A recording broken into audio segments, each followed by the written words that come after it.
Hi friends, എല്ലാവർക്കും സുഖാണെന്ന് വിശ്വസിക്കുന്നു. അപ്പോൾ നമ്മൾ ഇന്നൊരു സ്ഥലം വരെ പോവാട്ടോ ഒരാളെ കാണാനായിട്ട്. അയാളെ പറ്റി ചുരുക്കി പറയുവാണെങ്കിൽ ഇക്കഴിഞ്ഞ തദ്ദേശ സ്വയംഭരണ തെരഞ്ഞെടുപ്പിലെ വിവാദ നായിക എന്ന് നമുക്കവരെ വിശേഷിപ്പിക്കാം. കളമശ്ശേരി മുനിസിപ്പാലിറ്റിയിലെ 34-ാം വാർഡിൽ നിന്നും മത്സരിച്ച സ്വതന്ത്ര സ്ഥാനാർത്ഥിയായ സഖാവ് ബിന്ദു മനോഹരനെ കാണാനാണ് നമ്മൾ പോകുന്നത്. ഇപ്പോൾ സ്വാഭാവികമായ സംശയം തോന്നാം, സഖാവ് സ്വതന്ത്ര സ്ഥാനാർത്ഥി അതെന്താണ് അങ്ങനെയെന്ന് അല്ലേ? അതിനെ പറ്റിയിട്ടുള്ള വിശേഷങ്ങളും ബാക്കി കാര്യങ്ങളെല്ലാം നമുക്ക് അവരോട് തന്നെ ചോദിക്കാം. എല്ലാവർക്കും ഭവനം എന്നൊരു പദ്ധതി തോൽപ്പിക്കണം എന്നുള്ള ഒറ്റ ആവേശത്തിലായിരുന്നു. മെഴുകുതിരി കത്തി ഉരുകി തീരുമ്പോ അതൊരു വല്ലാത്ത ചോദ്യമാണ്. അതിനർത്ഥം പാർട്ടി സ്ഥാനാർത്ഥിക്കെതിരെയുള്ള ഒരു സ്ഥാനാർത്ഥിത്വമാണ്. കാര്യം പറഞ്ഞവരെല്ലാം മണ്ടന്മാരാണ്. പ്രാഥമിക ആവശ്യങ്ങൾക്കായിട്ടുള്ള വികസനങ്ങളാണ് നല്ലത്. സംസ്ഥാന നേതാക്കളടക്കം എല്ലാ ദിവസവും കയറിയിറങ്ങി എനിക്കെതിരെ ലുലുവിനെ പോലുള്ള സ്ഥാപനങ്ങളോ അല്ലെങ്കിൽ അതിനേക്കാൾ അപ്പുറമുള്ള കച്ചവട സ്ഥാപനങ്ങളിലോ അഴിമതി നടത്തുന്നതാണോ, എല്ലാത്തിലും മാറ്റിവെക്കപ്പെടുന്നതാണ് സ്ത്രീകളുടെ ആരോഗ്യവും വിദ്യാഭ്യാസവും. നമ്മൾ എന്ത് ചോദിച്ചാലും തരാവുന്ന രീതിയിലേക്കുള്ള ഒരു സമീപനം. 35 വർഷം ഞാൻ പാർട്ടിക്ക് വേണ്ടി നടന്നിട്ടുള്ള ആളാണ്. അത് മൊത്തം പോയി. അതായത് മരുന്നിനാണ് ഇന്ന് ഏറ്റവും കൂടുതൽ പൈസ ചെലവായിക്കൊണ്ട്. ബ്രഹ്മപുരം ഒരു ദിവസം അടച്ചു പൂട്ടിയിട്ടുണ്ടെങ്കിൽ കളമശ്ശേരി നഗരസഭ മാലിന്യം കൊണ്ട് മൂടും. അധികാരം ജനങ്ങളിലേക്ക് പോയി കഴിഞ്ഞാൽ ഈ വർഷത്തെ തദ്ദേശ സ്വയംഭരണ തെരഞ്ഞെടുപ്പും അവസാനിച്ചിരിക്കുകയാണ്. അപ്പോൾ കഴിഞ്ഞ വർഷങ്ങളിൽ LDFന്റെ സാരഥിയായിട്ടാണ് മത്സരിച്ചത്. എന്നാൽ ഈ വർഷം സ്വതന്ത്ര സ്ഥാനാർത്ഥിയായിട്ടാണ് മത്സരിച്ചത്. അതിന് കാരണം എന്താണെന്ന് പറയാമോ? കഴിഞ്ഞ 2 പ്രാവശ്യം ഞാൻ മത്സരിച്ചത് LDFന്റെ സ്ഥാനാർത്ഥിയായിട്ടാണ് മത്സരിച്ച് വിജയിച്ചത്. ഈ പ്രാവശ്യം ഞാനൊരു സ്വതന്ത്ര സ്ഥാനാർത്ഥി ആയതിന്റെ കാരണം പാർട്ടി 2 പ്രാവശ്യം മത്സരിച്ച് ജയിച്ചവർക്ക് വീണ്ടും മത്സരിക്കണമെങ്കിൽ മേൽ കമ്മിറ്റിയുടെ അനുവാദം വേണമായിരുന്നു. അനുവാദം വാങ്ങിച്ചുകൊണ്ട് തന്നെ 39-ാം വാർഡിലേക്ക് എനിക്ക് പാർട്ടി മത്സരിക്കുന്നതിന് സീറ്റ് തന്നായിരുന്നു. വനിതാ വാർഡിലേക്ക് ഞാൻ മത്സരിച്ച വാർഡ് ജനറൽ വാർഡായിരുന്നു. അപ്പോൾ കഴിഞ്ഞ പ്രാവശ്യം ഞാനവിടെ ജയിച്ചിട്ടെന്ന് വെച്ചിട്ടുണ്ടെങ്കിൽ 10-30 വർഷത്തെ കാലത്തിൻ്റെ ഇടയിലാണ് അവിടെ ഒരു LDFന്റെ സ്ഥാനാർത്ഥി വിജയിച്ചത്. LDFന്റെ സ്ഥാനാർത്ഥി വിജയിച്ചതിന് ശേഷം വളരെ നല്ല രീതിയിലുള്ള ഒരു പ്രവർത്തനമാണ് അവിടുത്തെ പാർട്ടി അംഗങ്ങളും കൗൺസിലറായി ഞാനും കൂടി ചേർന്ന് നടത്തിയിട്ടുള്ളത്. അവിടുത്തെ പബ്ലിക്കിനെല്ലാം വളരെ നല്ല രീതിയിലുള്ളൊരു അഭിപ്രായമായിരുന്നു ഞങ്ങളുടെ കാര്യങ്ങളിലെല്ലാം ഉണ്ടായിരുന്നു. പ്രളയം വന്നപ്പോഴും കൊറോണ വന്നപ്പോഴും എല്ലാം ഒരു വലിയൊരു ഒത്തൊരുമ അവിടുത്തെ പൊതുജനങ്ങളെല്ലാവരും കൂടി ചേർന്ന് നല്ലൊരു ഒത്തൊരുമയോടുകൂടിയാണ് ഒരു കൂട്ടായ്മ ഞങ്ങൾ നടത്തിക്കൊണ്ടിരുന്നത്. അപ്പോൾ ഈ പ്രാവശ്യത്തെ ഒരു തിരഞ്ഞെടുപ്പ് വന്നപ്പോൾ എന്നോട് 39-ൽ പാർട്ടി പോയി മത്സരിക്കാൻ പറഞ്ഞു. ഞാൻ 39-ലേക്ക് മത്സരിക്കാനും തയ്യാറായിരുന്നു. എവിടെയാണെങ്കിലും എനിക്ക് കുഴപ്പമില്ല. പക്ഷെ 34-ാം വാർഡിലേക്ക് വന്ന ഒരു സ്ഥാനാർത്ഥി നിർണയം അവിടെ വീണ്ടും കോൺഗ്രസ് പാർട്ടി ജയിക്കുന്ന രീതിയിലേക്കുള്ള ഒരു വിജയമായി പോകും. അവിടുത്തെ തെരഞ്ഞെടുപ്പ് കഴിഞ്ഞാൽ വീണ്ടും അത് കോൺഗ്രസിൻ്റെ കയ്യിലേക്ക് പോകുമെന്നുള്ള ഒരു ശക്തമായ അഭിപ്രായം അവിടുത്തെ പാർട്ടി അംഗങ്ങളുടെ ഇടയിലും ബാക്കിയുള്ള പൊതുജനങ്ങളുടെ ഇടയിലും എല്ലാം ഉണ്ടായി. കഴിഞ്ഞ 5 വർഷക്കാലം ഞാൻ കൂടെ നിന്ന അവിടുത്തെ പാർട്ടി അംഗങ്ങൾ അവർക്ക് അത് മാനസികമായിട്ട് വളരെയധികം ബുദ്ധിമുട്ടുണ്ടായി. ആ ബുദ്ധിമുട്ട് വന്നപ്പോൾ എന്നോട് മറ്റെവിടെയും പോയി മത്സരിക്കരുത്, ഇവിടെ തന്നെ മത്സരിക്കണം എന്ന് പറഞ്ഞുകൊണ്ട് ഉള്ളൊരു കാര്യത്തിലേക്ക് എല്ലാവരും കൂടി പോയി. അങ്ങനെ പോയപ്പോൾ ഞാൻ 39-ൽ മത്സരിക്കുന്നില്ല. ഈ ഒരു വിഷയം കൊണ്ട് മാത്രമാണ്. കാരണം ഞാൻ എവിടെ പോയി നിന്ന് മത്സരിച്ചാലും ഞാൻ നിലവിൽ ഇതുവരെ കാര്യങ്ങൾ ചെയ്തുകൊണ്ടിരിക്കുന്നത് കൊണ്ട് എല്ലാ പാർട്ടി അംഗങ്ങളുടെയും പിന്തുണയോടുകൂടി പബ്ലിക്കിൻ്റെ പിന്തുണയോടുകൂടി ജയിക്കാൻ സാധിക്കുമായിരിക്കും. പക്ഷേ ഞാൻ കഴിഞ്ഞ 5 വർഷക്കാലം നിന്ന പാർട്ടി അംഗങ്ങൾ ആ വാർഡ് വേറൊരു കയ്യിലേക്ക് പോകുമ്പോൾ ഞങ്ങൾ ഈ 5 വർഷം പണിയെടുക്കുന്നതിന് വലിയ പ്രയോജനമില്ലാന്നും ഉള്ളൊരു ഇത് വന്നതുകൊണ്ട് ഞാൻ 39-ലും 34-ലും മത്സരിക്കുന്നില്ല എന്നുള്ളൊരു തീരുമാനത്തിൽ ഞാൻ നിന്നു ആദ്യം. അതിനുശേഷം അവിടെ അങ്ങനെ മാറി നിന്ന് കഴിഞ്ഞാൽ ഇനി 5 വർഷം കഴിഞ്ഞ് നമ്മൾ ചിന്തിച്ചിട്ട് കാര്യമില്ല. ഇപ്പോഴേ അതിനെന്തെങ്കിലും ഒരു തീരുമാനം എടുക്കണമെന്നുള്ള പബ്ലിക്കിൻ്റെ ഒരു ആവശ്യപ്രകാരം മാത്രമാണ് ഞാനവിടെ സ്വതന്ത്ര സ്ഥാനാർത്ഥിയായിട്ട് മത്സരിക്കാൻ തയ്യാറായത്. ഈ ഒരു തെരഞ്ഞെടുപ്പിന്റെ പ്രചരണ സമയത്ത് ഒരുപാട് പേര് പറഞ്ഞൊരു കാര്യമാണ്, ഇലക്ഷൻ കഴിയുമ്പോൾ മെഴുകുതിരിയല്ലേ ചിഹ്നം, എന്തായാലും ഇലക്ഷൻ കഴിയുമ്പോഴത്തേക്കും അത് കത്തി തീർന്നോളും എന്ന് പറഞ്ഞിരുന്നു. എന്നാൽ അതിൽ നിന്നും വിഭിന്നമായി കത്തി ജ്വലിച്ചുകൊണ്ട് മറ്റുള്ള വാർഡിൽ നിന്നും വ്യത്യസ്തമായി വമ്പിച്ച ഭൂരിപക്ഷത്തോടു കൂടിയാണ് വിജയിച്ചത്. അപ്പോൾ തന്നെ അനുകൂലിച്ചവരോടും പ്രതികൂലിച്ചവരോടും എന്താണ് പറയാനുള്ളത്? അത് ഞാനും വായിച്ചായിരുന്നു, ഞാൻ കണ്ടായിരുന്നു. മെഴുകുതിരിയാണ് ചിഹ്നം. അത് കത്തി ഉരുകി ഒലിച്ചു തീരും എന്നുള്ളത്. പക്ഷെ ഈ പറഞ്ഞ ആളുകളൊന്നും മനസ്സിലാക്കാത്ത ഒരു കാര്യമുണ്ട്. കാരണം മെഴുകുതിരി കത്തി ഉരുകി തീരുമ്പോൾ അത് മറ്റുള്ളവർക്ക് വെട്ടം നൽകിക്കൊണ്ടാണ്, ഇരുട്ടിനെ അകറ്റി തൻ്റെ പരിസരം പ്രകാശപൂരിതമാക്കിയതിന് ശേഷമാണ് മെഴുകുതിരി കത്തി തീരാറുള്ളത്. അപ്പോൾ ആ കത്തി അടങ്ങലിലും ഉണ്ട് മറ്റുള്ളവന് സഹായം ചെയ്യുന്ന ഒരു ഇത്. പക്ഷെ നമ്മളുടെ കാര്യത്തിൽ മെഴുകുതിരി കത്തി നന്നായിട്ട് അങ്ങോട്ട് പ്രകാശിച്ച് ജ്വലിച്ചു നിന്ന ഒരു അവസ്ഥയിലായിപ്പോയി. അത് എനിക്ക് അങ്ങനെ എൻ്റെ കൂടെ നിന്നവരും എന്നെ മാറി ചിന്തിച്ചവരും അങ്ങനെയൊന്നും എനിക്ക് അവരോട് പ്രത്യേകിച്ചൊന്നും അങ്ങനെ പറയാനില്ല. എനിക്ക് പറയാനുള്ളത് ഒരു കാര്യമേ ഉള്ളൂ. നമ്മളൊരു പ്രത്യേക സാഹചര്യത്തിലോ എന്തെങ്കിലും ഒരു സാഹചര്യത്തിലോ നമ്മുടെ കൂടെ നിൽക്കുന്ന ആളുകൾ എന്തെങ്കിലും ഒരു കാര്യം ചെയ്താൽ അതിൻ്റെ തെറ്റായ വശങ്ങൾ മാത്രം കേട്ടുകൊണ്ട് അവരെ ഒരിക്കലും വിമർശിക്കാനോ അവരെ ഒരിക്കലും കളിയാക്കാനോ നിൽക്കരുത്. എന്താണ് സത്യാവസ്ഥ എന്ന് കണ്ടറിഞ്ഞ് കേട്ടറിഞ്ഞ് വേണം അവരെ നമ്മൾ വിമർശിക്കാനും അവർക്കെതിരെ നമ്മൾ ഒളിയമ്പുകൾ ചെയ്യാനും ബാക്കിയുള്ള കാര്യങ്ങൾ എന്ത് ചെയ്യണമെങ്കിലും സത്യാവസ്ഥ എന്താണെന്ന് അറിഞ്ഞതിന് ശേഷം മാത്രം ചെയ്യാൻ പാടുള്ളൂ. ഇല്ലെങ്കിൽ നമ്മൾ വിചാരിക്കും ഉരുകി തീരുമെന്ന് വിചാരിക്കുന്ന മെഴുകുതിരികളെല്ലാം തന്നെ കത്തി ജ്വലിക്കുകയേ ചെയ്യുള്ളൂ. ഉണ്ടായിരുന്ന 2 തിരഞ്ഞെടുപ്പുകളിലും LDFന്റെ സ്ഥാനാർത്ഥിയായിട്ടാണ് മത്സരിച്ചത്. എന്നാൽ ഇപ്രാവശ്യം അതിൽ നിന്ന് വ്യത്യസ്തമായി സ്വതന്ത്ര സ്ഥാനാർത്ഥിയായാണല്ലോ മത്സരിച്ചത്. അപ്പോൾ ഒരു കൂട്ടത്തിൽ ഒരാളായി നിന്ന് മത്സരിക്കുന്നതിൽ നിന്നും വ്യത്യസ്തമായി ഒറ്റയ്ക്ക് നിന്നാണ് മത്സരിച്ചത്. അപ്പോൾ എന്തെല്ലാം പാഠങ്ങളാണ് ഈ ഒരു തിരഞ്ഞെടുപ്പ് പഠിപ്പിച്ചത്? നമ്മൾ ഒരു പ്രസ്ഥാനത്തിന്റെ ഭാഗമായിട്ട് നാം മത്സര രംഗത്തേക്ക് ഇറങ്ങുമ്പോൾ നമുക്കത് വളരെ വലിയൊരു സപ്പോർട്ടാണ്. പ്രസ്ഥാനത്തിന്റെ സപ്പോർട്ട് എന്ന് പറഞ്ഞാൽ വളരെ ചെറിയൊരു സപ്പോർട്ടല്ല നമുക്കുണ്ടാവുന്നത്. എല്ലാ രീതിയിലും എല്ലാ വിധത്തിലുള്ള സഹായങ്ങളും ഉണ്ടാവും. ഒരു സ്ഥാനാർത്ഥി എന്ന നിലയിൽ വോട്ട് ചോദിക്കുക, അതിൻ്റെതായ രീതിയിലുള്ള പ്രവർത്തനങ്ങൾ മാത്രം നമ്മൾ നടത്തിയാൽ മതി. പക്ഷെ ഒരു സ്വതന്ത്ര സ്ഥാനാർത്ഥിയായിട്ട് നിൽക്കുമ്പോൾ എല്ലായിടത്തും ഒരുപോലെയുള്ള ഒരു പ്രവർത്തനം നാം നടത്തണം. അത് വെറുതെയുള്ള സ്വതന്ത്ര സ്ഥാനാർത്ഥികൾക്ക്. പക്ഷേ എന്നെ പോലെ LDFന്റെ ഒരു കൗൺസിലറായി ഇരിക്കുകയും ആ LDFന്റെ കൗൺസിലർ ആയി ഇരുന്നിട്ട് അടുത്ത തെരഞ്ഞെടുപ്പ് വന്നപ്പോൾ ഒരു സ്വതന്ത്ര സ്ഥാനാർത്ഥി ആയാൽ അതിനർത്ഥം പാർട്ടി സ്ഥാനാർത്ഥിക്കെതിരെയുള്ള ഒരു സ്ഥാനാർത്ഥിത്വമാണ്. ആ സ്ഥാനാർത്ഥിത്വം വരുമ്പോഴുള്ള ഒരു കാര്യം, ഒരു സാധാരണ സ്വതന്ത്ര സ്ഥാനാർത്ഥി അനുഭവിക്കേണ്ടതിനേക്കാൾ ഏറെ വിഷമതകൾ അനുഭവിക്കണം എന്നുള്ളതാണ്. കാരണം എല്ലാ ഭാഗത്തു നിന്നും എൻ്റെ വാർഡിൽ എൻ്റെ പ്രസ്ഥാനത്തിൻ്റെ എല്ലാ സംസ്ഥാന നേതാക്കളടക്കം എല്ലാ ദിവസവും കയറി ഇറങ്ങി എനിക്കെതിരെ പ്രചരണം നടത്തുകയായിരുന്നു. എന്നെ എങ്ങനെയും തോൽപ്പിക്കണം എന്നുള്ള ഒറ്റ ആവേശത്തിലായിരുന്നു എൻ്റെ പ്രസ്ഥാനം, അവിടെ ഉള്ള ആളുകളുമെല്ലാം. കാരണം ഞാൻ അതിൽ നിന്ന് വിട്ട് സ്വതന്ത്ര സ്ഥാനാർത്ഥിയായിട്ട് മത്സരിക്കുന്നതുകൊണ്ട്. പക്ഷെ എനിക്ക് എൻ്റെ കൂടെ ആ പ്രദേശത്തുള്ള എല്ലാ പൊതുജനങ്ങളും എന്നെ അറിയാവുന്ന എല്ലാവരും ഉണ്ടായിരുന്നു. അതിൽ പാർട്ടി അനുഭാവികളായിട്ടുള്ള കുടുംബങ്ങളുണ്ടായിരുന്നു, അല്ലാത്ത കുടുംബങ്ങളുണ്ടായിരുന്നു, എന്നെ ഏറെ സ്നേഹിക്കുന്ന എൻ്റെ എല്ലാ നാട്ടുകാരും ഉണ്ടായിരുന്നത് കൊണ്ട് ഒരു സ്വതന്ത്ര സ്ഥാനാർത്ഥി എന്നുള്ളൊരു ഫീൽ എനിക്ക് ഉണ്ടായിരുന്നില്ല. ഒരു പ്രമുഖ വ്യവസായ വാണിജ്യ സ്ഥാപനം ഈ വാർഡിൽ നിൽക്കുന്നത് കൊണ്ടിട്ടാണ് ഈ വാർഡിന് വേണ്ടിയിട്ട് മത്സരിച്ചതെന്ന് ഒരുപാട് ആളുകൾ വിമർശിക്കുകയുണ്ടായി. കാരണം അവർ ഒരുപാട് പണം നൽകുന്നുണ്ട്, ആ പണത്തിന് വേണ്ടിയിട്ടാണ്, അല്ലെങ്കിൽ മറ്റൊരു വാർഡിൽ നിൽക്കാമായിരുന്നല്ലോ, അതുകൊണ്ടിട്ട് ഇവിടുത്തെ വരുമാനം വളരെ കൂടുതലാണ്, അത്തരത്തിലുള്ള തുകകളെ ആഗ്രഹിച്ചുകൊണ്ട് മാത്രമാണ് ഇവിടെ മത്സരിച്ചതെന്ന് ഒരുപാട് പേര് പറയുകയുണ്ടായി. അവരോട് എന്താണ് പറയാനുള്ളത്? തികച്ചും തെറ്റായിട്ടുള്ളൊരു ആരോപണമാണത്. അത് ആരോപണം എന്ന് വെച്ചാൽ ഞാൻ വെറുതെ പുച്ഛിച്ച് തള്ളുകയാണ് ആ ആരോപണത്തെ. കാരണം ഞാനൊരു ജനപ്രതിനിധി ആയിരുന്നത് ഒരു LDFന്റെ ഒരു പ്രസ്ഥാനത്തിലായിരുന്നു ഞാൻ ജനപ്രതിനിധി ആയിരുന്നത്. ആ പ്രസ്ഥാനത്തിലിരിക്കുന്ന കൗൺസിലർമാർ ഒരിക്കലും അഴിമതിക്കാരല്ല, അവര് അഴിമതിക്കെതിരെ പോരാടുന്ന ആളുകളാണ്.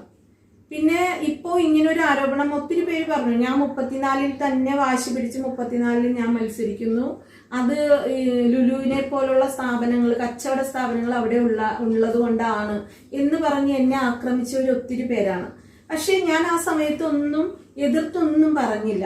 കാരണം ഞാൻ പറയാതിരുന്നത്, ഞാനൊരു പ്രസ്ഥാനത്തിൽ വിശ്വസിക്കുന്ന ഒരാളായിരുന്നു. ഞാൻ എന്തെങ്കിലും ആ സമയത്ത് അതിന് മറുപടി പറഞ്ഞാൽ തെരഞ്ഞെടുപ്പ് സമയത്ത് അത് ഒട്ടാകെ പടരുകയും എൻ്റെ പ്രസ്ഥാനത്തിന് അത് ദോഷം ചെയ്യുകയും ചെയ്യും. അതുകൊണ്ട് ഞാനൊന്നും പറഞ്ഞില്ല. സത്യാവസ്ഥ എന്താണ് എന്ന് വെച്ചാൽ ഈ പറഞ്ഞ കാര്യം പറഞ്ഞവരെല്ലാം മണ്ടന്മാരാണ്. കാരണം ഇവർ പറയുന്നുണ്ട് LDF അധികാരത്തിൽ വരുമെന്ന്. LDF അധികാരത്തിൽ വരുമ്പോൾ എന്നെ പോലെയുള്ള ഒരു കൗൺസിലർ ഇത്രയും വർഷം ഇത്രയും ടേബിളിൽ ജനപ്രതിനിധിയായിട്ട് നിന്ന ഒരാൾക്ക് ഞാൻ 39ാം വാർഡിൽ പോയി നിന്ന് അവിടെ നിന്ന് ഞാൻ മത്സരിച്ച് വിജയിച്ചാൽ എനിക്ക് ഒരു സ്വതന്ത്ര കൗൺസിലർ എന്നതിനേക്കാൾ ഉപരിയായി ഒരു LDFന്റെ കൗൺസിലറാണ് ഞാൻ എങ്കിൽ എനിക്ക് എൻ്റെ പാർട്ടിക്ക് ഭരണം കിട്ടുമ്പോൾ ഏതെങ്കിലും ഒരു നല്ലൊരു സ്ഥാനത്ത് എന്നെ പോലുള്ളവരുണ്ടാവും. കാരണം ഞങ്ങൾ ഇത്രയും വർഷം ഒരു കൗൺസിലർ ആയിരുന്ന ഒരു ഇതുള്ളത് കൊണ്ട് ഞങ്ങൾക്ക് എന്തെങ്കിലും ഒരു സ്ഥാനം ഉണ്ടാവും. ആ ഒരു സ്ഥാനം വെച്ചുകൊണ്ട് ലുലുവിനെ പോലുള്ള സ്ഥാപനങ്ങളോ അല്ലെങ്കിൽ അതിനേക്കാൾ അപ്പുറമുള്ള കച്ചവട സ്ഥാപനങ്ങളിലോ അഴിമതി നടത്തുന്നതാണോ ഒരു സ്വതന്ത്ര സ്ഥാനാർത്ഥിയായിട്ട് നിന്നുകൊണ്ട് ലുലുവിനോട് അഴിമതി നടത്തുന്നതാണോ നല്ലത്? എനിക്കൊരു സ്ഥാനമാണ് വേണ്ടത്, അല്ലെങ്കിൽ എനിക്കൊരു അഴിമതി നടത്താനുള്ള ഒരു കാര്യമാണ് എനിക്ക് വേണ്ടതെങ്കിൽ ഒരിക്കലും ഞാനൊരു സ്വതന്ത്ര സ്ഥാനാർത്ഥിയായിട്ട് നിൽക്കില്ല. അത് ഈ പറഞ്ഞവരെല്ലാവരും മണ്ടന്മാരാണ്, ഒന്നും മനസ്സിലാകാതെ. അവരുടെ എല്ലാം വിചാരം ലുലുവിനെ പോലുള്ള സ്ഥാപനങ്ങളിൽ നിന്ന് കൊട്ടക്കണക്കിന് രൂപ ഓരോരുത്തർക്കും കിട്ടുന്നുണ്ട് എന്നുള്ളതാണ്. അവർ കൊടുക്കുന്നുണ്ട്, പക്ഷെ അവർ കൊടുക്കുന്നത് എങ്ങനെയാണെന്ന് വെച്ചാൽ സാധാരണക്കാരായ ഞങ്ങളെ പോലുള്ളവർക്കൊന്നുമല്ല. ഞങ്ങൾ എന്തെങ്കിലും പാർട്ടി പിരിവുകളോ അല്ലെങ്കിൽ വാർഡിൽ എന്തെങ്കിലും ആവശ്യങ്ങളോ പറഞ്ഞിട്ടുണ്ടെങ്കിൽ അവർ അതുപോലെ നടത്തി തരും. അത് പൈസയായിട്ട് ഞങ്ങളുടെ കയ്യിൽ തന്നിട്ടല്ല അവർ നടത്തി തരുന്നത്. പക്ഷെ മുകളിൽ തട്ടിലുള്ള ആളുകൾക്കെല്ലാം ഇഷ്ടംപോലെ കാര്യങ്ങളും ആനുകൂല്യങ്ങളും ഒക്കെ ഉണ്ടാവുമായിരിക്കും. അത് ചോദിച്ച് വാങ്ങുന്ന ആളുകൾക്ക് ചിലപ്പോൾ അവരെ കൊണ്ട് ഉപകാരം ഉണ്ടാവും. പക്ഷെ ഞങ്ങളെപ്പോലെ ഒരു അഴിമതിയിൽ വിശ്വസിക്കാത്ത ജനപ്രതിനിധി എന്നുള്ളത് ഒരു അഴിമതി നടത്താനുള്ള ഒരു സ്ഥാനമല്ല എന്ന് വിചാരിക്കുന്ന ഞങ്ങളെ പോലുള്ളവർക്കൊന്നും അതുകൊണ്ടൊരു ഉപകാരമില്ല. സ്വതന്ത്ര സ്ഥാനാർത്ഥിയായി മത്സരിച്ച് വിജയിച്ചു. അപ്പോൾ മറ്റുള്ള പാർട്ടികളിൽ നിന്നും വിളികളും കാര്യങ്ങളും സ്വാഭാവികമായും വന്നിട്ടുണ്ടാവുമല്ലോ. ഏതെല്ലാം പാർട്ടികൾ വിളിച്ചു, അല്ലെങ്കിൽ എത്തരത്തിലുള്ള വാഗ്ദാനങ്ങളാണ് അവർ നൽകിയത്? ഇവിടെ 2 പാർട്ടികളാണല്ലോ ഉള്ളത്. ഒന്ന് LDFും ഒന്ന് UDFും. UDFിൽ ഞാൻ ആദ്യം തന്നെ ഈ ഇലക്ഷനെ അഭിമുഖീകരിച്ചപ്പോൾ തന്നെ ഞാൻ പറഞ്ഞു, ഞാൻ ഒരിക്കലും പ്രസ്ഥാനത്തിനോട് എതിരിട്ടുകൊണ്ടല്ല ഒരു സ്വതന്ത്ര സ്ഥാനാർത്ഥിയായിട്ട് അല്ലെങ്കിൽ ഒരു വിമത സ്ഥാനാർത്ഥിയായിട്ട് മത്സരിക്കുന്നത്. ചില നേതാക്കന്മാരുടെ ഒരു തീരുമാനം വന്നപ്പോൾ, സ്ഥാനാർത്ഥി നിർണയത്തിൽ ഒരു തീരുമാനം വന്നപ്പോൾ അത് ആ പ്രദേശം ഉൾക്കൊള്ളാൻ സാധിച്ചില്ല. അതുകൊണ്ട് അതിൻ്റെ ഒരു പ്രതികരണം എന്നുള്ള രീതിയിൽ, ഒരു പ്രതിഷേധം എന്ന നിലയിൽ മാത്രമാണ് ആ ഒരു സ്ഥാനാർത്ഥിത്വം എൻ്റെ അവിടെ വന്നത്. അന്നും ഞാൻ പറഞ്ഞ ഒരു കാര്യം, ഞാൻ ജയിച്ചാലും തോറ്റാലും എൻ്റെ പ്രസ്ഥാനത്തിൽ ഞാനൊരു അനുഭാവിയായിട്ടുണ്ടാവും എന്നുള്ളതാണ് ഞാൻ അന്നും പറഞ്ഞത്. അതുകൊണ്ട് അതുപോലെ തന്നെ അത് കൂടാതെ UDFിൻ്റെ ഭാഗത്തു നിന്ന് ഒത്തിരി വിളികളും അവരുടെ കൂടെ നിൽക്കണം എന്ന് പറഞ്ഞുകൊണ്ടുള്ള ഒത്തിരി ആവശ്യങ്ങളും വന്നു. അവരൊത്തിരി കുറേ കാര്യങ്ങൾ നമ്മളെന്ത് ചോദിച്ചാലും തരാവുന്ന രീതിയിലേക്കുള്ള ഒരു സമീപനവും പല ആളുകളും അതിൽ നിന്ന് വാഗ്ദാനം ചെയ്തിട്ട് എൻ്റെ പാർട്ടിക്ക് ഒരു പ്രതിസന്ധി വരും എന്നുള്ളത് ഞങ്ങൾ മുൻകൂട്ടി കണ്ടു എന്നുള്ളതാണ്. കാരണം ആ വാർഡിൽ പാർട്ടി നിർത്തിയ സ്ഥാനാർത്ഥി ആണ് നിൽക്കുന്നതെങ്കിൽ ഒരു വൻപിച്ച ഭൂരിപക്ഷത്തോടു കൂടി അവിടെ നിന്ന് ഒരു കോൺഗ്രസ് സ്ഥാനാർത്ഥി ജയിക്കും എന്നുള്ള കാര്യത്തിൽ ഒരു തർക്കവും ഇല്ലായിരുന്നു. ഞങ്ങളത് എല്ലാ ജനങ്ങളുടെ അടുത്തും ഞങ്ങളതിൻ്റെ പൾസ് മനസ്സിലാക്കിയതിന് ശേഷം മാത്രമാണ് അവസാന നിമിഷത്തിൽ ഒരു സ്വതന്ത്ര സ്ഥാനാർത്ഥിയായിട്ട് ഞാൻ അവിടെ നിന്നത്. അത് എൻ്റെ പാർട്ടിക്ക് ആ സീറ്റ് പിടിച്ചു കൊടുക്കാൻ വേണ്ടി തന്നെയാണ് അങ്ങനെ ഒരു ഇത് നടത്തിയത്. എൻ്റെ വാർഡിലുള്ള ആളുകൾ അതിന്, എൻ്റെ പാർട്ടിയുടെ ആളുകൾ അതിന് ഞങ്ങളുടെ എല്ലാവരുടെയും സ്ഥാനം കളഞ്ഞിട്ടാണ് ഞങ്ങളെല്ലാവരും. എനിക്ക് പാർട്ടിയിലകത്ത്, ഞാൻ പാർട്ടി ലോക്കൽ കമ്മിറ്റി മെമ്പറായിരുന്നു, മഹിളാ അസോസിയേഷൻ്റെ ഏരിയ പ്രസിഡൻ്റായിരുന്നു. അത് മൊത്തം പോയി. 35 വർഷം ഞാൻ പാർട്ടിക്ക് വേണ്ടി നടന്നിട്ടുള്ള ആളാണ്. അത് മൊത്തം പോയി. അതുപോലെ തന്നെ എൻ്റെ വാർഡിലുള്ള 3 പാർട്ടിക്കാരെ പാർട്ടി സ്ഥാനത്ത് നിന്ന് മാറ്റി. 53 വർഷമായിട്ട് പാർട്ടി മെമ്പറായിരിക്കുന്ന ഒരു സാധാരണ സഖാവാണ് എൻ്റെ വാർഡിൽ നിന്ന് പാർട്ടി പുറത്താക്കിയ ബ്രാഞ്ച് സെക്രട്ടറി ആയിട്ടുള്ളത്. കമ്മിറ്റി അംഗങ്ങൾ പാരമ്പര്യമായിട്ട് കമ്മ്യൂണിസ്റ്റുകാരായിരുന്ന കുടുംബങ്ങളിലെ അംഗങ്ങളാണ്.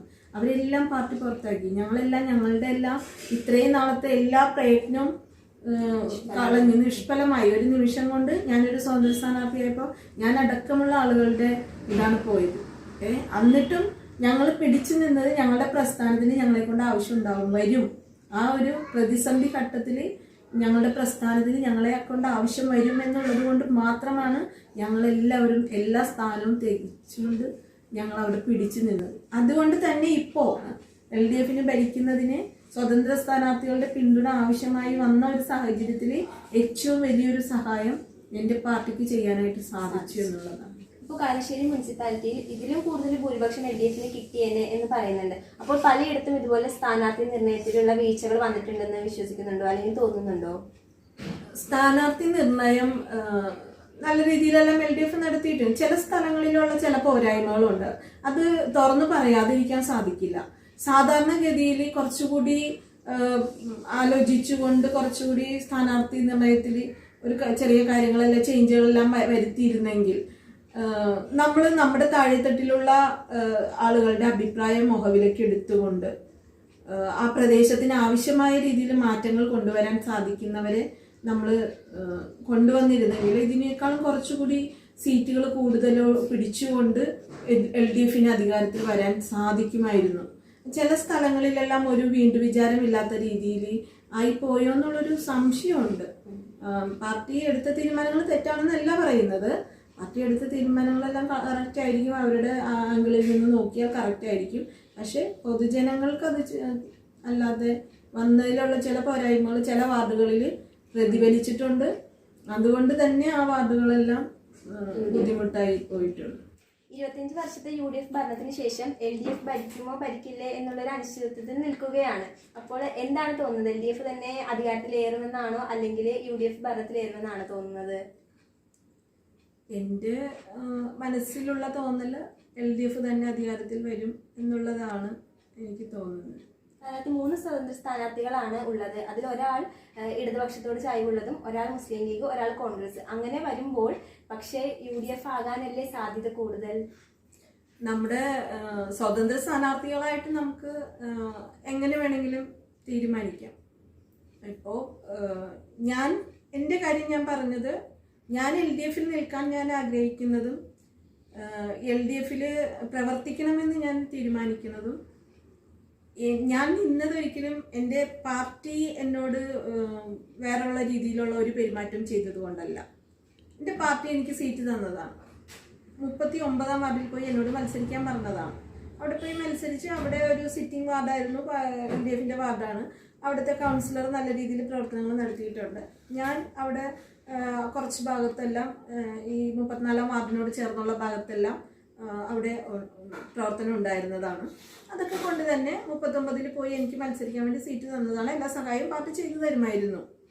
അപ്പോൾ അങ്ങനെ വരുമ്പോഴത്തേക്കും എനിക്ക് അവിടെ പോയി നിന്ന് മത്സരിച്ച് എൻ്റെ തടിയിൽ കൊള്ളാതെ എനിക്ക് അവിടെ പോയി നിന്ന് മത്സരിച്ച് ഒരു റിസ്ക്കും ഇല്ലാതെ കഴിഞ്ഞ കുറേ മാസങ്ങൾ ഞാൻ വളരെ വിഷമത്തിൽ, മാനസികമായിട്ടുള്ള വളരെ വിഷമം, അത്രയേറെ ആക്രമണം എനിക്കെതിരെ ആ വാർഡിലുണ്ടായിട്ടുണ്ട്.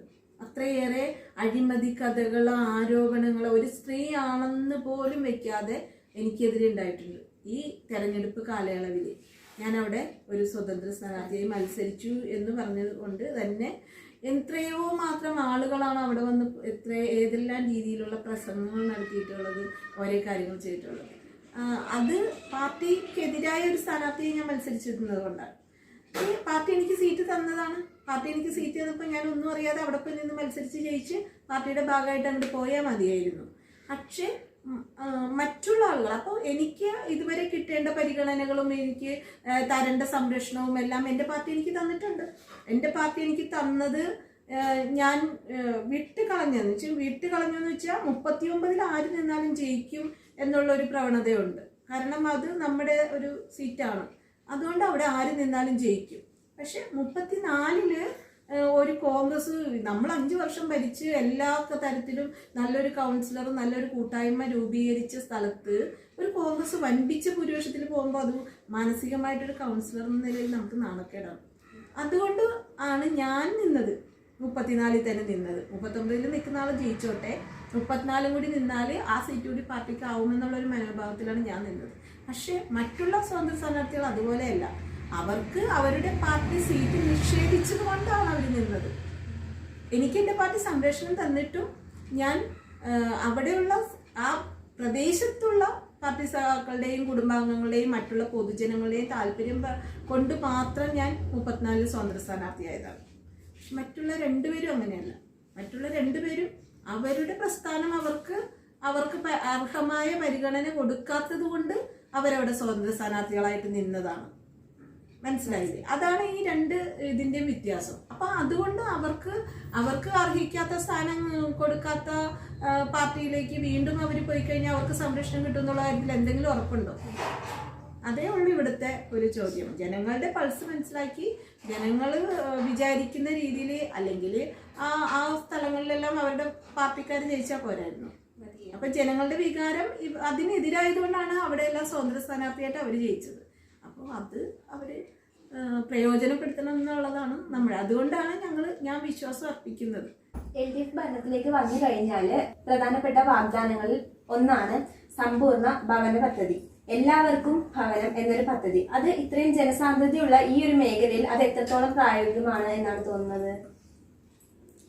LDFന്റെ സർക്കാരിന്റെ, കേരള സർക്കാരിന്റെ തന്നെ സ്വപ്ന പദ്ധതിയാണ് ലൈഫ് മിഷൻ എന്നുള്ളത്. അത് ഒരു കുടുംബമില്ലാത്ത കുടുംബങ്ങൾക്ക് ഒരു കയറി കിടക്കാൻ ഒരു കൂര ഉണ്ടാക്കി കൊടുക്കുക എന്നുള്ളൊരു പദ്ധതിയാണ്. നമ്മുടെ ഇപ്പോൾ ഏറ്റവും കൂടുതലായിട്ടുള്ള ഒരു കാര്യം പറഞ്ഞു, ജനസാന്ദ്രത ഏറ്റവും അധികമുള്ള ഒരു പ്രദേശം. ആ ജനസാന്ദ്രത ഏറ്റവും അധികം കൂടുതലുള്ള പ്രദേശത്ത് തന്നെ ഒത്തിരി ആളുകളാണ് സ്വന്തം ഒരു കുടുംബം ഇല്ലാതെ കഷ്ടപ്പെടുന്നത്. നമ്മുടെ കളമശ്ശേരിയെ പോലുള്ള ഒരു പ്രദേശത്ത് ഇന്ന് സാധാരണക്കാർക്ക് വാടകയ്ക്ക് താമസിക്കാൻ കഴിയാത്തൊരവസ്ഥയുണ്ട്, അല്ലേ? അത്രയേറെ വാടകയാണ്. സാധാരണ കൂലിപ്പണിക്ക് പോകുന്ന ആളുകൾ ഒരു ചെറിയൊരു മുറിയും ഒരു അടുക്കളയുമായിട്ടുള്ളൊരു വീട് വാടകയ്ക്ക് എടുത്താൽ തന്നെ നല്ലൊരു പൈസ കൊടുക്കേണ്ടി വരുന്നു. കാരണം ഇവിടെ വൻകിട സ്ഥാപനങ്ങളൊക്കെ പോലെ ഉള്ളതുകൊണ്ട് വാടകയ്ക്ക് കൂടുതൽ വീടുകൾ പോകുന്നത് കൊണ്ട് സാധാരണക്കാർക്കൊക്കെ വീട് താമസിക്കാൻ കിട്ടാനൊക്കെ ബുദ്ധിമുട്ടുണ്ട്. ഒരു കുഞ്ഞു ജോലി കൊണ്ട് കുടുംബവും വാടകയും എല്ലാം കൊടുത്ത് ജീവിക്കാൻ ആളുകൾക്ക് ബുദ്ധിമുട്ടുണ്ട്. അപ്പോൾ അതിനൊരു പരിഹാരം ഉണ്ടാക്കുന്നതിന് നമ്മളിത് ചെയ്തേ മതിയാവും. ലൈഫ് പദ്ധതി പോലുള്ള പദ്ധതികൾ കൊണ്ടുവന്ന് അതിനുള്ള സ്ഥലങ്ങൾ കണ്ടെടുത്ത് അവിടെ ആ പണി പൂർത്തിയാക്കി കുടുംബമില്ലാത്ത കുടുംബങ്ങൾക്ക് കൊടുക്കണം. അത് നടപ്പിലാക്കാൻ നമുക്ക് സാധിക്കും. ഇപ്പോൾ ഒരു ജനാധിപത്യം എന്ന നിലയിൽ പുരുഷാധിപത്യം ഇപ്പോഴും നിലനിൽക്കുന്നുണ്ട്. കാരണം ഇവിടെ കൗൺസിലറായി ഒരു ജനറൽ സീറ്റിലാണ് മത്സരിച്ചത്. പക്ഷെ അത് കുറേയും കൂടി കുറവാണ്. മിക്കയിടങ്ങളിലും വനിതാ വാർഡിലാണ് വനിതകൾ നിന്ന് വിജയിക്കുന്നത്. പക്ഷെ കൗൺസിലറിൽ നിന്നും മുന്നോട്ടുള്ള പടികൾ കയറും തോറും വനിതകളുടെ എണ്ണം വളരെയധികം കുറയുകയാണ്. അപ്പൊ അതിനോട് എന്താണ് പറയാനുള്ളത്? സ്ത്രീകൾ കുറേയും കൂടി ജനാധിപത്യത്തിലേക്ക് അല്ലെങ്കിൽ നമ്മുടെ ഭരണ നിർവഹണത്തിലേക്ക് ഇടപെടേണ്ടതല്ലേ? അതിന്റെ ആവശ്യകതയെ കുറിച്ച് എന്താണ് പറയാനുള്ളത്? അത് ശരിക്കും നിയമം മൂലം ആയാൽ മാത്രമേ നിയമനിർമ്മാണ സഭകളിലെല്ലാം സ്ത്രീകളുടെ പങ്കാളിത്തം കൂടുകയുള്ളൂ. തദ്ദേശ സ്വയംഭരണ സ്ഥാപനങ്ങളിലെ തെരഞ്ഞെടുപ്പുകളിലെല്ലാം നിയമം മൂലം 50% സ്ത്രീകൾക്ക് വെക്കപ്പെട്ടിട്ടുള്ളതാണ്. അത് പല സ്ഥലങ്ങളിലും പ്രയോജനപ്പെടുന്നുണ്ട്. പിന്നെ ചില സ്ഥലങ്ങളിൽ ജനറൽ വാർഡുകളിലും വനിതകളെ പരിഗണിക്കുന്നുണ്ട്. അങ്ങനെയൊക്കെ ഉണ്ട്. പക്ഷെ മറ്റുള്ള സഭകളിൽ, നിയമസഭകളിലോ ലോകസഭകളിലോ ഒന്നും സ്ത്രീകൾക്ക് പൂർണ്ണമായിട്ടുള്ള ഒരു ഇത് കിട്ടാറില്ല. അവിടെ ജനറൽ സീറ്റുകളിൽ എപ്പോഴും ജനറലായിട്ടുള്ള ആളുകൾ തന്നെ മത്സരിക്കാറുള്ളൂ. അതിനാണ് ഞങ്ങളെല്ലാം വനിതാ സംവരണം ആവശ്യപ്പെട്ടുകൊണ്ടുള്ള പ്രതിഷേധങ്ങളും ജനാധിപത്യ മഹിളാ അസോസിയേഷനെ പോലുള്ള സംഘടനകളെല്ലാം അതിനുള്ള ഒരു പ്രതിഷേധമെല്ലാം നടത്തിക്കൊണ്ടിരിക്കുന്നത്. അത് തീർച്ചയായിട്ടും വേണം എന്നുള്ളതാണ് എൻ്റെ ഒരു കാഴ്ചപ്പാട്. മാലിന്യ നിർമ്മാർജ്ജനവുമായി ബന്ധപ്പെട്ട് ഒരുപാട് പദ്ധതികൾ ആസൂത്രണം ചെയ്തിട്ടുണ്ടെങ്കിലും പൂർണ്ണമായൊരു പരിഹാരം നമുക്കതിന് കാണാനായിട്ട് സാധിച്ചിട്ടില്ല. അപ്പോൾ ഇനി വരും വർഷങ്ങളിൽ എന്തെല്ലാം കാര്യങ്ങളാണ് മാലിന്യ നിർമ്മാർജ്ജനത്തിന് വേണ്ടി ചെയ്യാനായി ഉദ്ദേശിക്കുന്നത്? നമ്മുടെ കളമശ്ശേരിയിലെ ഏറ്റവും വലിയൊരു വിഷയമാണ് മാലിന്യം എന്നുള്ളത്. മാലിന്യത്തിൻ്റെ പേരിൽ ഒത്തിരി ഏറെ പൈസ എല്ലാമാണ് ചെലവാക്കിക്കൊണ്ടിരിക്കുന്നത്. നമ്മുടെ വീടുകളിൽ നിന്ന് വേസ്റ്റ് എടുക്കുന്ന ഒരു സമ്പ്രദായം നമ്മുടെ കളമശ്ശേരി നഗരസഭയ്ക്കകത്തുണ്ട്. എല്ലാ വീടുകളിലും ഓട്ടോറിക്ഷകളിൽ വന്ന് വീടുകളിൽ നിന്നുള്ള മാലിന്യം, ജൈവ മാലിന്യങ്ങളും പ്ലാസ്റ്റിക് മാലിന്യങ്ങളും കൊണ്ടുപോകുന്ന രീതിയുണ്ട്. പക്ഷെ ആ രീതി എന്ന് പറഞ്ഞിട്ടുണ്ടെങ്കിൽ അത് നമ്മളിവിടുന്ന് വേസ്റ്റ് കളക്ട് ചെയ്യുന്നു വീടുകളിൽ നിന്ന്, അത് നഗരസഭയുടെ ഡംപിംഗ് യാർഡിൽ എത്തിക്കുന്നു. അവിടെ നിന്ന് നേരെ ബ്രഹ്മപുരത്തേക്ക് പോകുന്നു. ബ്രഹ്മപുരം ഒരു ദിവസം അടച്ചു പൂട്ടിയിട്ടുണ്ടെങ്കിൽ കളമശ്ശേരി നഗരസഭ മാലിന്യം കൊണ്ട് മൂടും. അങ്ങനെയുള്ള ഒരു അവസ്ഥ വരും. അതിന് തനതായിട്ടുള്ള പദ്ധതികളൊന്നും തന്നെ ഇത് നിലവിലുള്ള ഭരണസമിതിയിൽ ആയിട്ടില്ല. പക്ഷെ എൻ്റെ ഒരു കാഴ്ചപ്പാട് എന്താണെന്ന് വെച്ചിട്ടുണ്ടെങ്കിൽ, ഞാൻ കുറച്ച് നാൾ ആരോഗ്യ സ്റ്റാൻഡിംഗ് കമ്മിറ്റി ചെയർപേഴ്സൺ ആയിരുന്ന ആളാണ്. ആ സമയത്ത് ഒത്തിരിയേറെ പദ്ധതികൾ നമ്മൾ ആസൂത്രണം ചെയ്തിട്ടുണ്ട്. നമുക്ക് വേണ്ടത് നമ്മുടെ നഗരങ്ങളെല്ലാം, നമ്മുടെ വഴിയരികുകൾ, നമ്മുടെ എല്ലാ പ്രദേശങ്ങളും എല്ലാം ശരിക്കും പറഞ്ഞാൽ മാലിന്യമുക്തമാകുക എന്ന് പറഞ്ഞാൽ നല്ല റോഡിലൂടെ നടക്കുന്നതിന് സഞ്ചാര സ്വാതന്ത്ര്യം ഉണ്ടാവണം. നല്ല റോഡുകളിലൂടെ. നമ്മളിപ്പോൾ ഒരു റോഡിലേക്ക് ഇറങ്ങിക്കഴിഞ്ഞാൽ നിറച്ച് മാലിന്യമാണ് അല്ലേ, കുറേ പ്ലാസ്റ്റിക് അവിടെ കൂടിയിട്ടും കുറേ പ്ലാസ്റ്റിക് ഇവിടെ കൂടിയിട്ടും. അതിൻ്റെ ഒരു സാഹചര്യം മാറണം. നമ്മൾ നാടുണരുന്നതിന് മുമ്പ് തന്നെ നമ്മൾ ഉണർന്ന് ഈ റോഡുകളെല്ലാം വൃത്തിയാക്കുന്ന ഒരു സാഹചര്യത്തിലേക്ക് കളമശ്ശേരി നഗരസഭ മാറണം. അതുപോലെ ഈ നമ്മുടെ വേസ്റ്റുകളെല്ലാം എവിടെയെങ്കിലും ഡംപ് ചെയ്യാൻ ഉള്ള സൗകര്യവും കൂടി നമ്മൾ പൊതുജനങ്ങൾക്ക് കാണിച്ചു കൊടുക്കണം. അവരുടെ കയ്യിൽ കിട്ടുന്ന ഒരു കടലാസോ അല്ലെങ്കിൽ അവരുടെ കയ്യിൽ കിട്ടുന്ന ഒരു എന്തെങ്കിലും ഒരു കൂടോ എന്തെങ്കിലും സാധനങ്ങളോ അവർക്ക് എവിടെ നിക്ഷേപിക്കണം എന്നറിയില്ല. അതുകൊണ്ട് അവർ പോകുന്ന വഴിക്കെല്ലാം റോഡിലെല്ലാം കയ്യിൽ കിട്ടുന്ന കവർ അവരങ്ങ് റോഡിലേക്ക് ഇട്ടിട്ട് അങ്ങ് പോകും. അതില്ല. അതിനെല്ലാം ശക്തമായ നിയമങ്ങളിലൂടെയും ശക്തമായ പരിരക്ഷ, അതായത് എവിടെ ഇത് സ്ഥാപിക്കണമെന്നുള്ള ബോധം നമുക്ക് അവർക്ക് ആദ്യം ഉണ്ടാക്കി കൊടുക്കണം. പിന്നെ വേസ്റ്റ് റോഡിൽ കൊണ്ടുവന്ന് തള്ളുന്നവരുണ്ട്. അതിനെല്ലാം കൃത്യമായിട്ട് നടപടിയെടുക്കുകയും അങ്ങനെ തള്ളാതിരിക്കാനുള്ള മാർഗങ്ങൾ നമുക്ക് അവർക്ക് കാണിച്ചു കൊടുക്കുകയും വേണം. അങ്ങനെയെല്ലാം ചെയ്തു കഴിഞ്ഞാൽ വളരെ നല്ല രീതിയിൽ, അതുപോലെ ഈ ജൈവ മാലിന്യം ഇവിടെ തന്നെ സംസ്കരിച്ച് ഇവിടെ തന്നെയുള്ള ആളുകൾക്ക്, കുറച്ചധികം ആളുകൾക്ക് ജോലി കിട്ടുന്ന രീതിയിലേക്ക് മാറ്റിയെടുക്കാനുള്ള കാര്യങ്ങളെല്ലാം നമ്മൾ ചെയ്യണം. അങ്ങനെയുള്ള കാര്യങ്ങളെല്ലാം ഇപ്പോൾ LDF വരികയാണെങ്കിൽ അങ്ങനെയുള്ള കാര്യങ്ങളെല്ലാം വളരെ നല്ല രീതിയിൽ നടക്കുന്നുള്ളൊരു വിശ്വാസമുണ്ട്. അപ്പോൾ അതുപോലെ സ്ത്രീകളുടെയും കുട്ടികളുടെയും ആരോഗ്യം, അതുപോലെ തന്നെ വിദ്യാഭ്യാസം, അതിന് വളരെയധികം പ്രാധാന്യം നൽകേണ്ടതുണ്ട്. അപ്പോൾ ഇപ്പോൾ നൽകുന്നില്ല എന്നല്ല, എങ്കിൽ പോലും കുറേയും കൂടി മെച്ചപ്പെട്ട രീതിയിൽ നൽകണം. അപ്പോൾ അതിനു വേണ്ടി എന്തെങ്കിലും ചെയ്യാനായിട്ട് ഉദ്ദേശിക്കുന്നുണ്ടോ വരും വർഷങ്ങളിൽ? നമ്മുടെ എല്ലാത്തിലും മാറ്റിവെക്കപ്പെടുന്നതാണ് സ്ത്രീകളുടെ ആരോഗ്യവും വിദ്യാഭ്യാസവും എല്ലാം, ഏത് കാര്യത്തിനാണെങ്കിലും. എപ്പോഴും എല്ലാത്തിനും പിന്തള്ളപ്പെടുന്നതും സ്ത്രീകളാണ്. അത് പിന്തള്ളപ്പെടുന്നതെന്ന് വെച്ചാൽ അവർ സ്വയം പിന്തള്ളുകയാണ്, മറ്റുള്ളവർ കൊണ്ടുവന്ന് പിന്തള്ളുക എന്നല്ല പറയുന്നത്. ഇപ്പോൾ ഒരു കുടുംബത്തിലെ ഒരു കുടുംബിനിക്ക് എന്തെങ്കിലും ഒരു അസുഖം വന്നു കഴിഞ്ഞാൽ അവരത് ശ്രദ്ധിക്കില്ല. അതേസമയം ആ കുടുംബത്തിലെ അവരുടെ മകനോ മകൾക്കോ ഭർത്താവിനോ ആണ് എന്തെങ്കിലും ഒരു ചെറിയൊരു അസുഖം വരുന്നെങ്കിൽ അപ്പോൾ തന്നെ ആശുപത്രിയായി കേസായി അവരത് പുറകെ പോകും. പക്ഷെ സ്ത്രീക്കാണ് വരുന്നതെങ്കിൽ അവർ ഒന്നില്ലെങ്കിൽ എന്തെങ്കിലും ഒരു പാരസെറ്റമോൾ കഴിച്ചു അല്ലെങ്കിൽ എന്തെങ്കിലും കഴിച്ച് കുറച്ച് ഇതാവും, അത് അല്ലെങ്കിൽ 2 ദിവസം റെസ്റ്റ് എടുത്ത് അതങ്ങോട്ട് പോകും എന്ന് പറയും. അങ്ങനെയാണ്. അപ്പോൾ അവർക്ക് ഒരു ആരോഗ്യ പരിരക്ഷ നൽകുന്നതിന് വേണ്ടിയിട്ട് അവരുടെ വിദ്യാഭ്യാസപരമായിട്ടും അവരുടെ കാര്യങ്ങൾക്ക് എന്തെങ്കിലും ഒരു പ്രവർത്തനങ്ങൾ, അവരുടെ ഒരു സെന്റർ അവർക്ക് വന്നിരുന്ന് അവരോട് കൂടിയാലോചിച്ച് അവരുടെ ആരോഗ്യപരമായിട്ട് അവർക്ക് വന്ന് അങ്ങനെയുള്ള ക്യാമ്പുകൾ ഒരു മാസത്തിലൊരിക്കലോ 2 മാസം കൂടുമ്പോഴൊരിക്കലോ ഒക്കെ അയൽക്കൂട്ടങ്ങൾ തോറും എല്ലാം നടത്തുക. അവർക്ക് വിദ്യാഭ്യാസമായിട്ട് ഇപ്പോൾ നല്ല വിദ്യാഭ്യാസമുള്ള ആളുകൾ ചിലപ്പോൾ ചില കോഴ്സുകളൊക്കെ പൂർത്തിയാക്കാണ്ടൊക്കെ ഉണ്ടാവും. അപ്പോൾ അവർ വിവാഹം കഴിച്ച് കുട്ടികളായി ഒക്കെ കഴിയുമ്പോൾ അവർ അതൊക്കെ മാറ്റി വെച്ചിട്ടിരിക്കുകയായിരിക്കും. അങ്ങനെയുള്ളവരെ സെലക്ട് ചെയ്ത് അങ്ങനെ അവരുടെ ആവശ്യത്തിനനുസരിച്ച് അവർക്ക് വിദ്യാഭ്യാസം കൊടുക്കാനുള്ള സ്ഥാപനങ്ങൾ, അല്ലെങ്കിൽ കമ്പ്യൂട്ടർ സാക്ഷരത പോലെ ഉള്ള കാര്യങ്ങൾ ചെയ്യാൻ പറ്റും. അതൊക്കെ അങ്ങനെയുള്ള കാര്യങ്ങളെല്ലാം കുറേയേറെ ഈ ഭരണകാലത്ത് ചെയ്യണം എന്നുള്ള ഒരു ആഗ്രഹമുണ്ട്. അതുപോലെ കുട്ടികൾക്ക് ഇപ്പോൾ ഒരു പൊതുവായിട്ടുള്ള ഒരു ട്യൂഷൻ സെൻ്ററുകളോ അല്ലെങ്കിൽ അവർക്ക് കുറച്ച് സമയം അവർക്ക് കളിക്കാനുള്ള സൗകര്യങ്ങൾ അവരുടെ മാനസിക ഉല്ലാസത്തിന് വേണ്ടി, അല്ലെങ്കിൽ അവരെ വായനയിലേക്ക് തിരിച്ചു കൊണ്ടുവരാൻ. ഇന്ന് നമ്മുടെ കുട്ടികളെല്ലാം മൊബൈൽ ഫോണും വെച്ചുകൊണ്ട് ഇരിക്കുകയാണ്. ഒരു 5 മിനിറ്റ് കിട്ടിയാൽ അവരപ്പോൾ അച്ഛൻ്റെയോ അമ്മയുടെയോ മൊബൈൽ ഫോൺ എടുത്തിട്ട് അതിൽ കളിച്ചുകൊണ്ടിരിക്കും. അപ്പോൾ അവർ വായനയുടെ ലോകത്തേക്ക് തിരിച്ചു കൊണ്ടുവരാനായിട്ട് കളിക്കൂട്ടങ്ങൾ പോലെയുള്ള കാര്യങ്ങളെല്ലാം ചെയ്ത് നമ്മൾ നന്നായിട്ട് അവർക്കൊരു പ്രോത്സാഹനം കൊടുക്കണം എന്നൊക്കെ, അങ്ങനെയുള്ള കുറേ കാര്യങ്ങൾ മനസ്സിലുണ്ട്. പ്രകടന പത്രികയിൽ അധികാരം ജനങ്ങളിലേക്ക് എന്ന് കണ്ടു. ഇങ്ങനെയാണ് അധികാരത്തെ ജനങ്ങളിലേക്ക് എത്തിക്കാനായിട്ട് സാധിക്കുന്നത്. കാരണം ഒരു ഭരണ നിർവഹണത്തിൽ ജനങ്ങളെ എങ്ങനെ പങ്കാളികളാക്കിക്കൊണ്ട് ഭരിക്കാം എന്നാണ് ഉദ്ദേശിക്കുന്നത്. അധികാരം ജനങ്ങളിലേക്ക് പോയി കഴിഞ്ഞാൽ ഏറ്റവും കൂടുതൽ വരുന്നത് ഭരിക്കുന്ന ഭരണം സുതാര്യമായിരിക്കും എന്നുള്ളതാണ്. നമുക്ക് അധികാരം ജനങ്ങളിലേക്ക് നമുക്ക് കൊടുക്കാൻ സാധിക്കും. അതായത് വാർഡ് സഭകളിലുള്ള പങ്കാളിത്തം നമ്മൾ കൂട്ടുക. നമ്മുടെ ഒരു വാർഡിൽ നമുക്ക് എന്ത് ചെയ്യാൻ സാധിക്കുമെന്നുള്ളത് ഇപ്പോൾ ഒരു കൗൺസിലറോ അല്ലെങ്കിൽ വേറൊരു മുനിസിപ്പൽ ഉദ്യോഗസ്ഥരോ വന്ന് നിന്ന് തീരുമാനിക്കുന്നതിനേക്കാൾ ഏറ്റവും നല്ലത് ആ പ്രദേശത്തുള്ള ആളുകൾ തീരുമാനിക്കുക എന്നുള്ളതാണ്. ഒരു റോഡായാലും ഒരു തോടായാലും അല്ലെങ്കിൽ ഒരു സ്കൂളായാലും അല്ലെങ്കിൽ ഒരു വായനശാലയായാലും അല്ലെങ്കിൽ എന്തെങ്കിലും ഒരു പൊതുസ്ഥാപനമാണെങ്കിലും അവിടുത്തെ ജനങ്ങൾക്ക് എന്താണോ ആവശ്യം അതനുസരിച്ച് നമ്മൾ കൈകാര്യം ചെയ്യുക. അപ്പോൾ ഈ അധികാരം നമ്മൾ ജനങ്ങളിലേക്ക് കൊടുക്കാൻ നമ്മളൊരു വികസന സമിതി പോലെ രൂപീകരിക്കുക.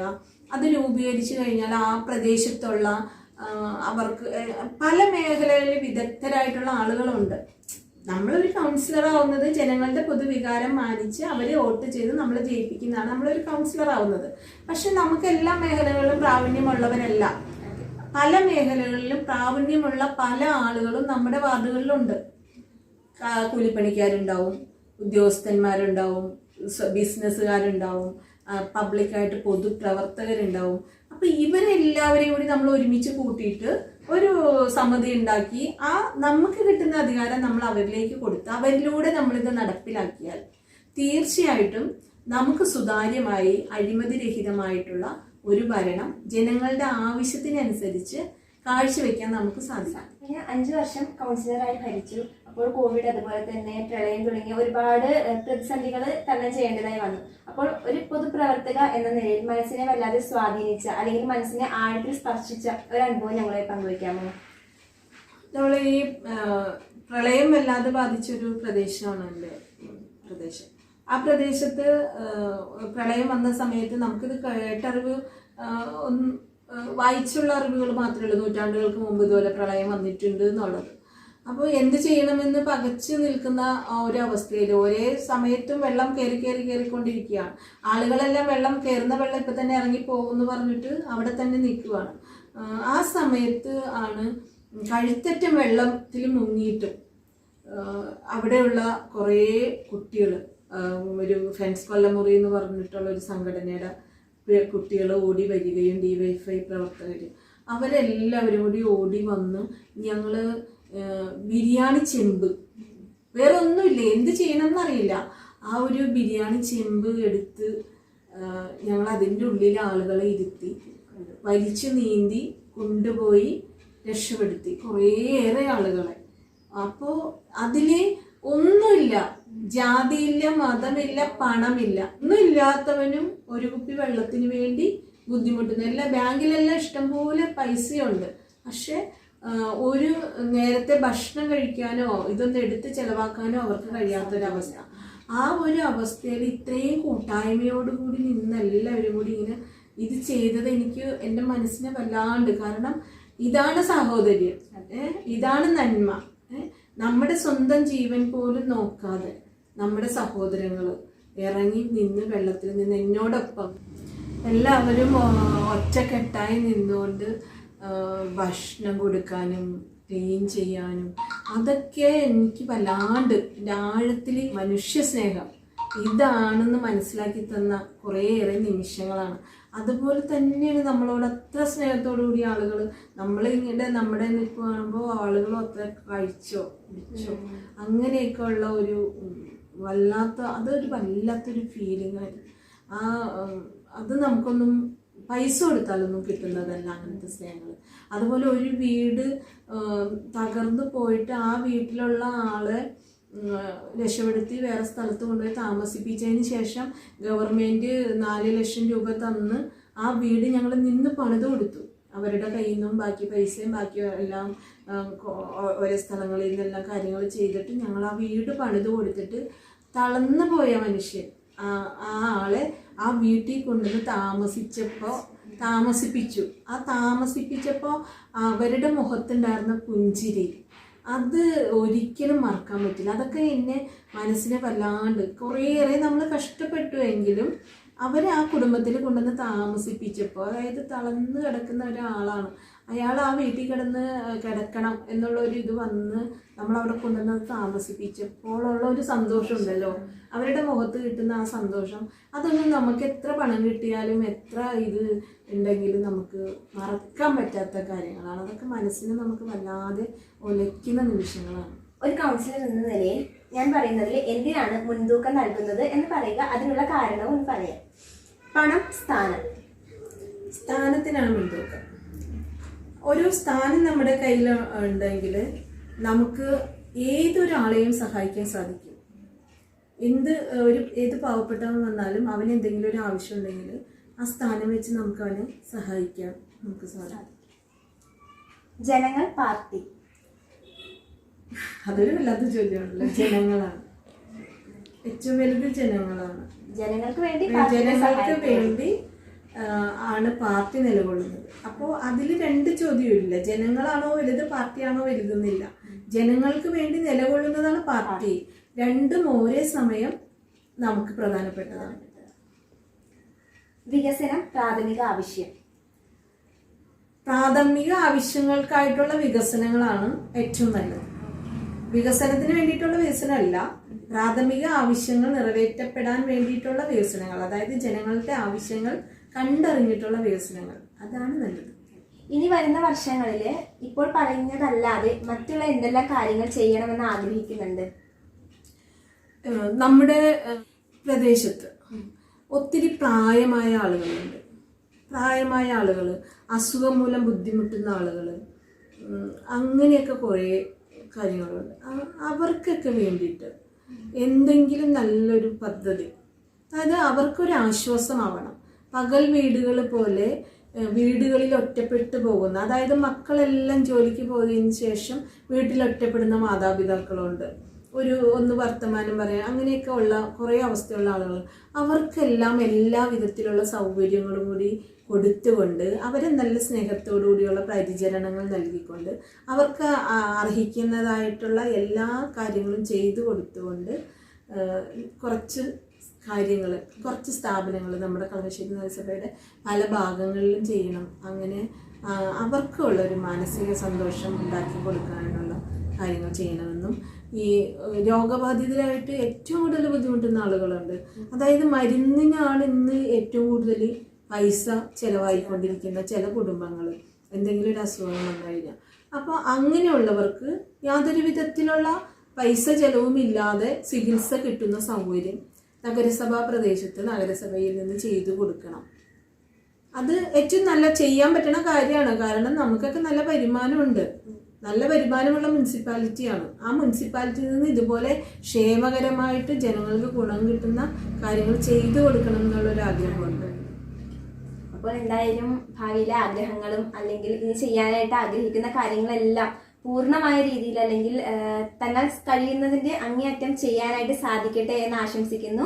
ഇവിടെയുള്ള എല്ലാ ജനങ്ങളും ഈ പ്രവർത്തനങ്ങൾക്ക് കൂടി ഉണ്ടാകുമെന്ന് വിശ്വസിക്കുന്നു. അപ്പോൾ നന്ദി, ഞങ്ങളോട് ഇത്രയും വിലപ്പെട്ട സമയം ഞങ്ങളുമായി ചെലവഴിച്ചതിന്.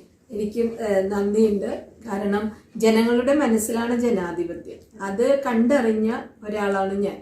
അപ്പോൾ എന്നെ പോലെ ഒരാളെ വന്ന് നിങ്ങൾ ഇൻ്റർവ്യൂ നടത്തുകയും എൻ്റെ കാര്യങ്ങൾ ചോദിച്ചറിയുകയും ചെയ്തതിന് എനിക്ക് ഏറ്റവും വലിയ നന്ദി ഞാൻ രേഖപ്പെടുത്തുന്നു. Thank you.